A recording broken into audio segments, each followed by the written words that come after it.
What's up, y'all? Today we're gonna be doing, I don't really know what the word is for it. It's gonna be eating while answering questions. Which is a mukbang. I guess which it's is what somebody suggested that we do. My buddy Arsenio. Shout out Arsenio, we love you, bro. I love you, dude. We're doing like a Q&A. Let's get this started. So a bunch of people like asked a bunch of questions and we're gonna answer them. He got a teriyaki bowl. I've never had this soup, it just sounded really good. I got this French onion soup with a baguette. Let's go and take a couple bites. Okay. And I rate it. I want to bite of yours so bad. It smells good though. Uno, dos, tres.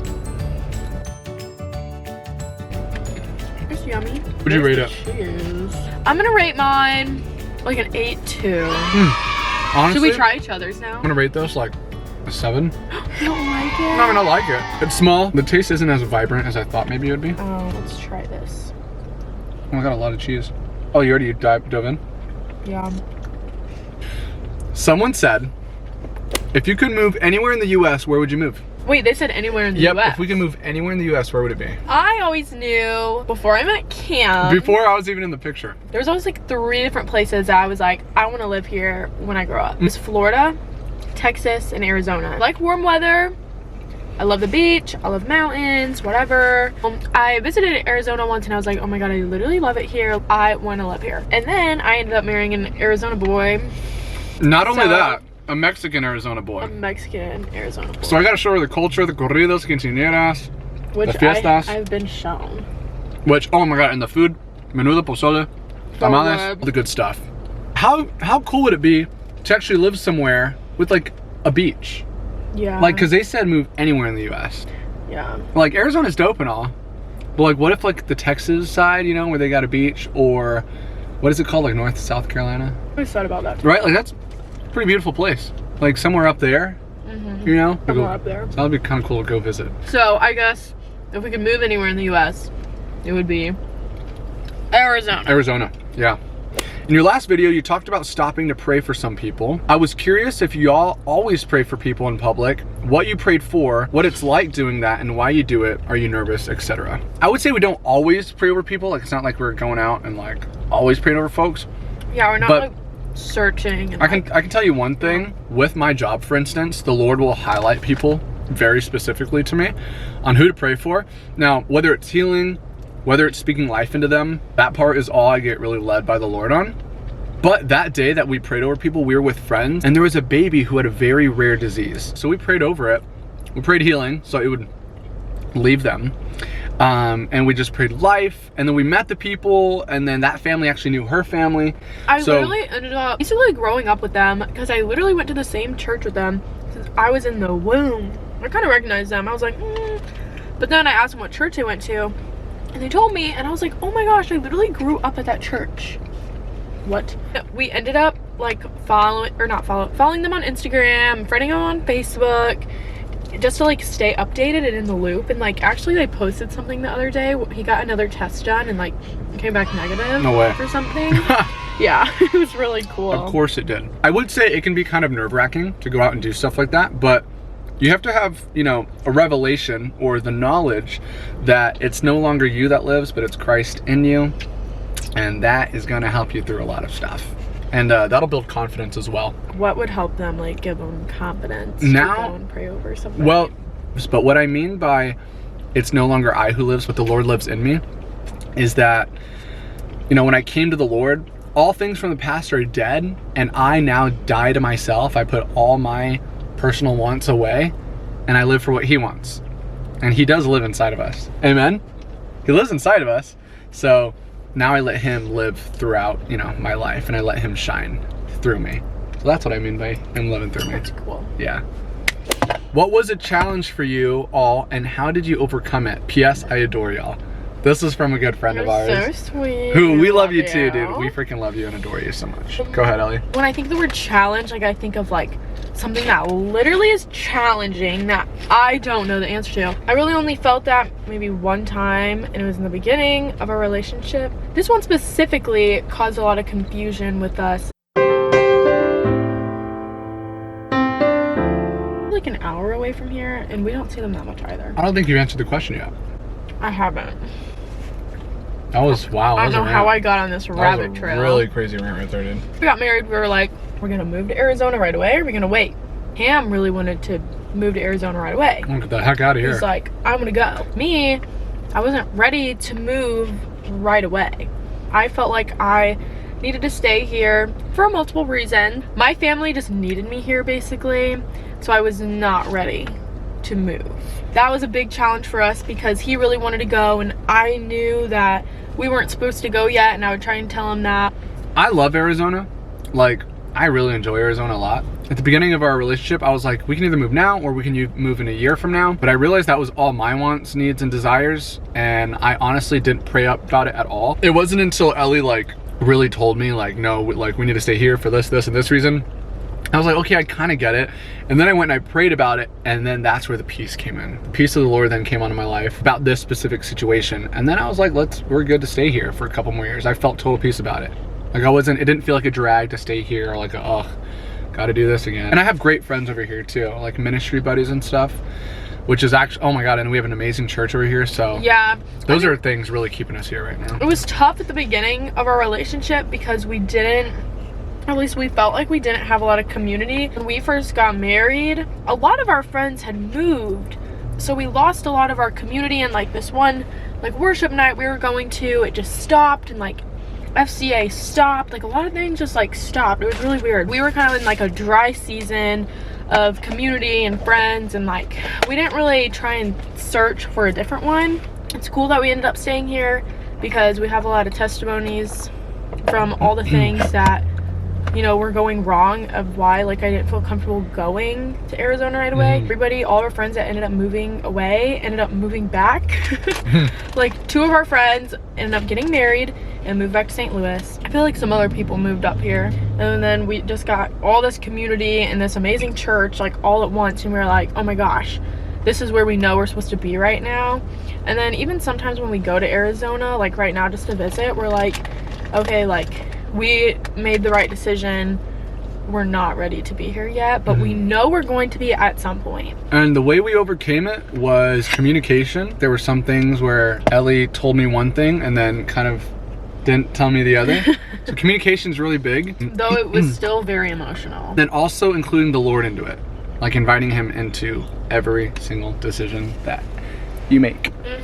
Okay, next question. We have a lot of questions about our cat. Let's just tackle those really I'm quick. gonna tackle all 3 questions. Yeah, you got it. We have, how did Kitty join your family? How did you find her? How did you come up with her name? And then someone else said, where'd you get your kitty? I used to work for little parks. It was like parks and recreation basically, but I was just trash pickup for the parks. We had this big shed, and it had mowers, weed whackers, all sorts of stuff in there for the park. And there was a group of stray kitties in there. And there was one cat who loved everyone, but she also loved me the most. Maybe because I hung out with her a lot. But she was so vocal and would always talk, which she does talk to this day, and it keeps us up at night. So annoying. But it's okay, that's a conversation for another day. I don't regret getting her though, I love her. But she used to be a skinny little thing. I told everyone, I was like, whenever I leave here and like move in with my wife, I was like, I'm taking this cat with me. They're like, dude, do it. Like, you know, when winter comes around, it's gonna be really hard for them. Okay, this is a crazy story, ready? I'm done with the parks, and I haven't given up my keys yet. One day, I drove over there one night, and this is when me and Ellie had moved into our new apartment. Also, oh my gosh, even before that, I grabbed a kennel, I grabbed litter, I grabbed everything I needed. A little toy too, food. Ellie's at work. So I had no idea what was going on. I go and I capture this cat. All I did was grab some food that we had in the shed, put it in my little cage. She sniffed around, she went in, locked her up, put it in the car, and then I left. It was that easy. Took her home, let her loose in the house. Poor little girl was like, where am I? And then when Ellie gets home, I guess you could take it from here. When you got home, what happened? Bro, he literally told me nothing. He picks me up from work, and then we're walking into our apartment, and I open the door, and I see something run across the floor. And I'm like, I start freaking out. I'm like, what is that? Like, what the heck was that? And then Cam starts laughing, and so I know like something's up, like he did something. And then the cat comes out. Surprise! And then I wanted to name her, Sophia, or Sophie, because I thought Sophie was so cute, because my sister, guys, my sister had the cutest stray cat, and the poor cat died. And I was like, I want to name this cat Sophie. She even kind of looks like a Sophie, like just after my sister's cat. And then Ellie disagrees. She's like, no, she responds to Kitty. I'd rather have Kitty. Sometimes I would go to his work and like he would show me all the cats. And I used to call her Kitty. I'd be like, Kitty, Kitty. And she would always look and like run to me. So I'm like, okay, like her name's Kitty. So that's how it came up with the name Kitty for our cat. Are you ready for the next one? What's the next one? What are your guys' careers? I work in labor and delivery. Literally, I love my job. I'm a surgical tech, or it's called a CST. I'm a certified surgical technologist. When I first started, I worked in the operating room. What I would do is like set up the operating room, set up the back table and the Mayo stand, all the instrumentation and all the different like tools and supplies for it. And I do other things like helping them retract and like suture, all those fun things. So all things surgery. Now, I'm a tech in labor and delivery. I assist the doctor in C-sections, which I'm very familiar with coming from an OR, and also like vaginal deliveries, which I don't do as much, but I get to like see everything. I love my job. I love seeing babies born every single day. So I dropped out of college to pursue the Lord because that's what the Lord called me to. The job I currently have is I actually do door-to-door knocking, which is usually annoying, but the cool thing Door-to-door about knocking? I do door-to-door selling, and usually that's an annoying job, but my job's a little bit better than others because I actually sell fiber-based internet to people's home. I go door to door and I sell that internet, and so I get people signed up and then I make money off of that. This commission's really nice. It's just like tough being outside in the heat. Last week was like in the hundreds, or it was in the 90s, 200s, and the humidity would be like 60, 70, which would make it feel so like bad. Anywhere from 107 to like 112. So that was really rough. And then our other one, my last one, would y'all ever move to AZ? Which I think your mom actually asked. Did she really? Yeah. So she also asked that? Another person asked. And we definitely will be moving to AZ. I just don't know when. We definitely will be. The reason we want to move to AZ, and this is something she said a long time ago, is that we want to raise our kids in Arizona. It's funny, when we first got married, we were like, okay, since we made the decision that we're not going to move to Arizona, like right now, we were like, okay, let's just wait a year and then we'll move over there. Next week, or in like 2 weeks, it'll be a year. Are you serious? Wow. Yes. I don't think that we think we're even supposed to go like right now. Not yet. I feel like I can confidently say we'll be there in 4 years or less, or even like 3 years or less. I feel like I can confidently say that. We've gotten a few questions on how did we meet, and we're gonna make a totally separate video on that because it's quite a big story, and I feel like we can release some juicy information on that video. Yeah, so stay tuned. Do you guys plan on having any kids? You had to know I'd ask about the babies. LOL. Someone said you had to know I'd ask. That's so my do we friend, plan on because having? She has babies. So do we plan on having kids? Do we? I don't know. I mean, I think me and her plan on having them. Children are from the Lord and they're a gift. So whenever the Lord wants to gift us that child, we will gladly accept that child. Me and Cam, you'll find this out whenever you watch our How Did We Meet video. We are very spontaneous people.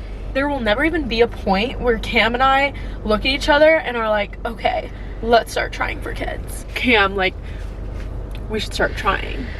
No, I agree. It's getting to that point. Yeah, like we need to start trying. Yeah, right now. Yeah. Are you ovulating? Look. It would never come to that. I don't think it will ever come to that. The Lord will give us a child whenever he gives us a child. Like, that's whenever he's like, here you go. Like, I trust you with this child. Like, when the Lord gives you that child, that's his child, and he is trusting you with that child. Wow. So. All right, next question. Who will be the more strict parent? I feel like Cam will be, because I will. I feel like he's going to be the more strict. I feel like I will. But it won't be bad. No, it'll be great. Next question. Who's the better driver? We'll make this one real quick. Cam. Not me. Yeah, literally not me. I hate driving. Who is most likely to cry watching a sad movie? Both of us. We're both pretty emotional. We are both. But I feel like more you than me. I guess I used to not be this emotional, but now I am. Just because I guess I'm getting older. There you go. Learning. I am more emotional and will literally just cry. Who said I love you first? You did! I did! Yeah, I forgot how it quite happened, like what conversation led up to it. You forgot? Because I remember. Tell it then. it was at the end of a worship night one night, I think. It was super late, and my mom was like yelling at me, texting me, being like, you need to get home, you need to get home, like it's getting so late. And like I was upset, and then I was dropping you off at your apartment because I had to go home, and he was like, I think you said something funny like, oh, this will make you feel better. Like she said it right, Ben. that was, yes I did. So we said it at the same time, but he just said it first. I'm a beast. I mean, we always kind of hinted it at each other that we knew loved each other. we knew. Like, you guys will hear a lot on our video yeah, about us. like I really wanted him to say it, Aw. and I had to wait so long for him to say it. It wasn't even that long. If you guys could travel anywhere outside the US, where and why? I've always wanted to go to Thailand and ride an elephant. Okay. excuse my face. I just didn't know you were gonna say Thailand. I would say Paris.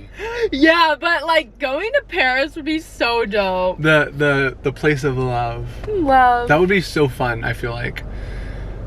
It would be really fun. I've been to Mexico, but that's just because I lived right next to it, so I wouldn't care to Oh go to my Mexico. god, I want to go to Mexico. Are you kidding me? I love Hispanic food, and I know there's some pretty beaches. It's kind of nice, dude. All right, guys. That concludes our Q&A video. Thank y'all for being involved in this. This is really fun. And thank you to all of our people who are supporting. Seriously, we appreciate all the views that people do give us. It's exciting how to see it grow and stuff. But if you guys could smash the like button, hit that subscribe button. Like, subscribe, turn on the Post posties, notifications. all the above. Really helps us out. You guys have no Well, idea. it's just so sweet too. If you ever have any other questions, just put them down in the comment box. We'd love to make more Q&A videos. This is our first one, and I actually really liked it. I had a blast. It was honestly. fun eating food and just talking. It was fun. Yeah. I get it now. I get the hype. Yeah. We love you guys so much. So We love you. Jesus loves you. And We'll see you in the next you one. later.